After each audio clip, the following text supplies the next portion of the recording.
Happiness in the City. This is Barbara, and it is a very special moment to have this beautiful conversation with you because it's New Year 2026. We have come a long way, and now we are in 2026. Today is also a very special day in Christian Orthodox churches which celebrate Christmas. And I think it is just a wonderful opportunity to invite God to be the leader of this new year 2026. And He can be. He can lead us into destinies that are good for us, that are joyful and happy and right for every individual and every group and every country. And I think that this is what will bring peace to us this year. I've been meditating a lot on Psalm 69 because I realized that psalm is psalm about salvation. Salvation that is calling for God to be the leader. And in Psalm 69, of course, written by King David, we have a situation in which the king calls for God to save him. So it is a psalm that presents dimension of politics that is very deep, very profound, because many politicians today, when dealing with traumas, with bad things, they don't have knowledge or faith to turn to God for help. And then all kinds of things develop that make their lives very sad and filled with hopelessness. Psalm 69 gives hope and also gives instruction how to do it, how to address God to rescue a political leader, which also means to rescue the realm that he is leading. And I think that we need this sophisticated way of understanding that dimension of politics today, because we are dealing with situations that are very complex, and they don't really have a way out. So the outcomes can be tragic. And here in Psalm 69, the call to the Lord to help the leader, to take him out of dangerous situations, to rescue his soul, to rescue his whole life, brings in hope that there is a way out of difficult situations if we turn to God, and if we have that connection with God that allows such communication to happen. And I think that this is the situation today for the whole world, not just for one country, because the world got involved in complex relationships that got so entangled and got so disconnected from the way ordinary people live their lives, that we have a situation in which the world may just collapse. And that wouldn't be a good thing. It wouldn't be a collapse of one country, but the whole global system of connections and communications. And this has been happening now for a few years, and it is not a good thing. It's something that will not end well unless we ask God to help us. And because of the international manner of current conflicts, we have to ask God to guide the whole world and help all political leaders deal with the hopelessness of current conflicts.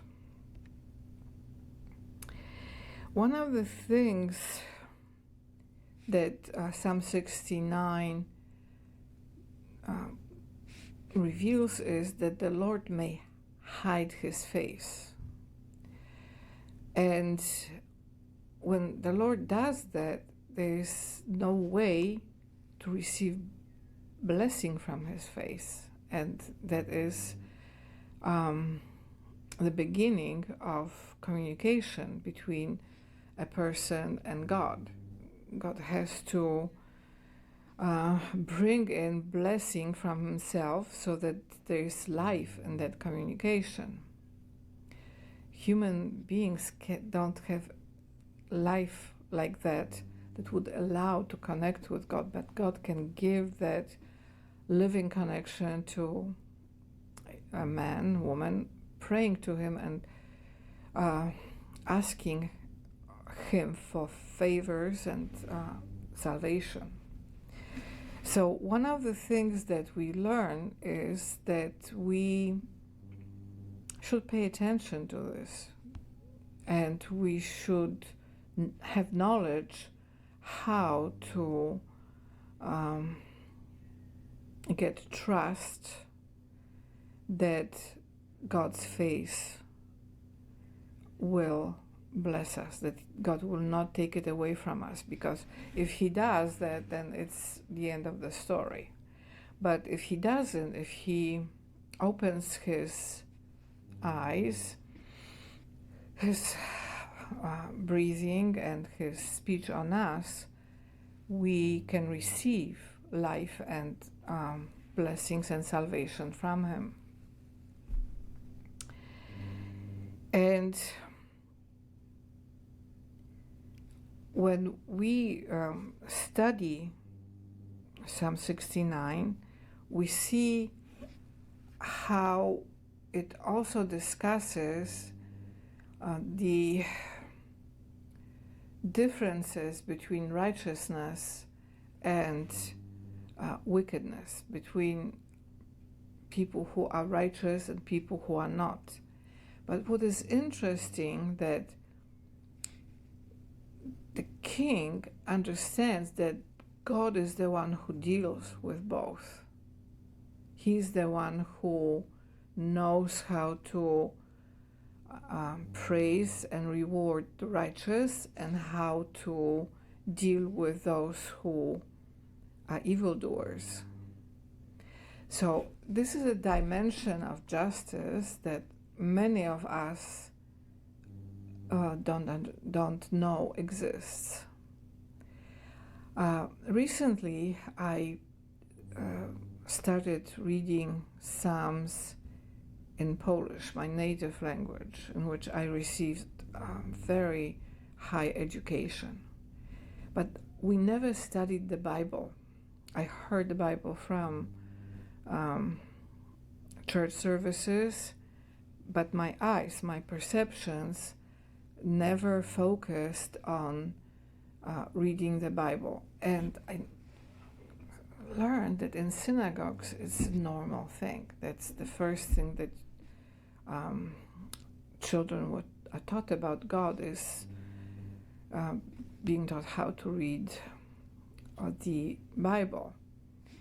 And I started reading recently in Polish Psalms, and I'm amazed at what I missed in my education. This is the aspect of Royal Polish, 1,000-year-old royal tradition that is so powerful, that has, it's like a website to heaven, to God himself. And I missed it. And luckily, I got a lot of friends when I got to the United States of America who encouraged me to read the Bible, so I have fluency in reading the words of God in English, reading the Bible regularly in English. But there's something that is very important to understand, is that if we grow up in a language that has such powerful dimension of communication with God, and that is blocked from us, from our perceptions, that it affects the trust we have to our heritage. We always think that there's something missing.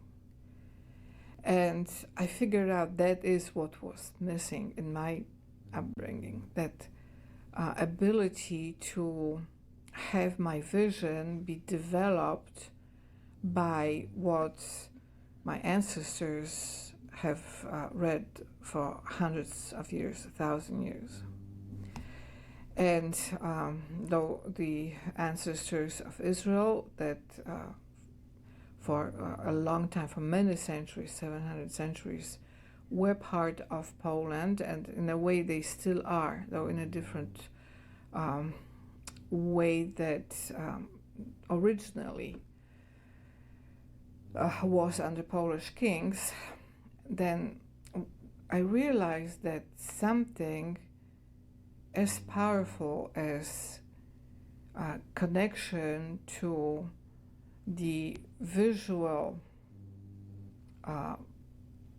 understanding and knowledge of the words of God, that this can affect political thinking and political decision making, because then the entire political communication is blocked from it too. So when I realized what I lost, I now try to ask God to heal, to bring this political dimension that would have developed with me in a different way if I had known that. And I think that what I'm being able to perceive now is so beautiful, is so peaceful and filled with happiness, that can elevate the entire soul to heights of contact with the soul of God, that I think that this is something that we miss probably in the whole world, with a few exceptions, with a few countries as exceptions. And that's why we don't know how to ask God to resolve international conflicts. We don't have the words that our ancestors had that would connect us to God in the realm of politics. So our vision, our political vision, is very limited because of that. And I think that it is something that God can help us remedy. And I ask God to bring that healing to my perceptions and to my eyes in my native language, Polish. But this affects people who grew up in Russia. They were blocked from reading the Bible too. All almost all European nations, with a few exceptions. In the context of politics, were blocked from that dimension of communication with God. And this communication is exactly what can rescue us. So I think that the current political situation in the world has to start with understanding how limited our vision is and our abilities to receive the peace from God. And secondly, we have to reach out to that past tradition because it is good. It is something that brings in salvation and brings in ability to come out of the most difficult situations. And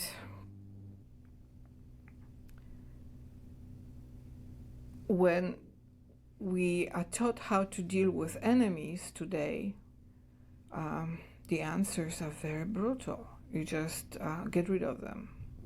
I mean, I'm using a euphemism here, but you know what I mean, that elimination. Whereas here, King David asked the Lord to deal with the enemies, with their iniquities, with the way they should relate to the righteous things that God provides. So this is, again, something that we have to learn, that we should trust God to deal with our enemies and with those who fight against us first. And then we'll see what God does with that situation. And it is something that I would like you to really understand. It's asking God to deal with them first. And then God would make decisions about whether to separate them from us or whether to bring in healing in the communication. But the focus is not on eliminating enemies. And that's how different it is from those ways that King David reveals in the Psalm and what we do today. And I would like us to know that we have to develop that dimension of communication that is higher than just removing people, because it only makes the whole system sink deeper, and then there's no way out for anyone connected with this, because then they will want to do the same with us. So it becomes a fight of total destruction. And when we start trusting the Lord as the one who can do it, of course it can only happen when we have that communication, then there are better ways of dealing with dangers. One way that King David acts is he praises the name of God with a song and magnifies him with thanksgiving. Do we have it today in politics, thanksgiving to God? Have you seen like massive parties of world leaders thanking God for the wonderful things that we enjoy? Zero. And I think that we have to develop new thinking about importance of divine communication in politics. Now, how can we do it when we didn't grow up with what our ancestors grew up? When I realized what I lost in the Polish language development, I just was shocked for a moment, and then I realized that God can make it up for me and bring that communication in my heart miraculously to a level that He would like me to have. But how much my life would have been sweeter and more beautiful if I had had it from the beginning, from the kindergarten level. And that would be so easy because it's a 1,000-year tradition that then I could connect with other languages.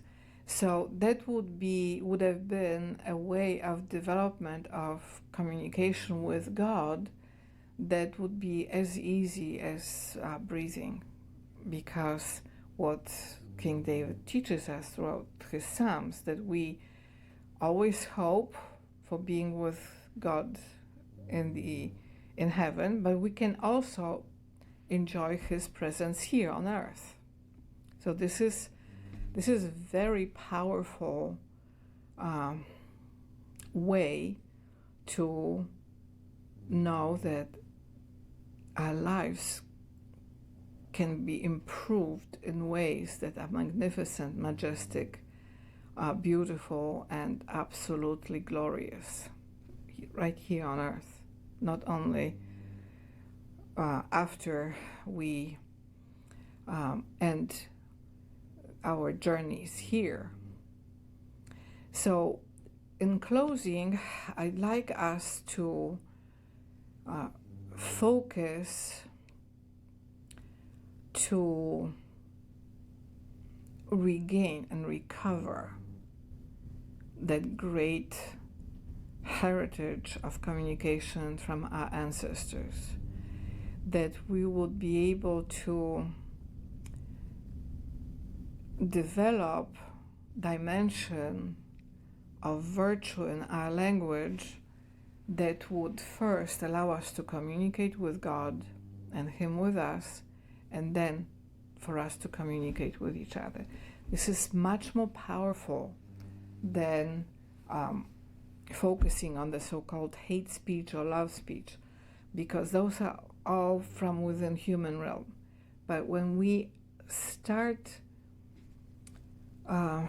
understanding how we can glorify our communication with what our ancestors already knew how to do, then that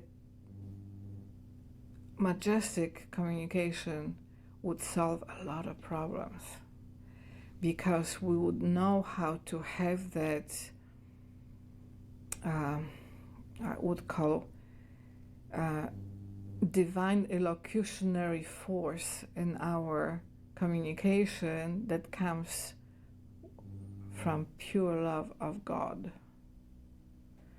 And I think that this is what may be the rescue for the whole world from the current situation in which there is no way for the diverse nations to communicate.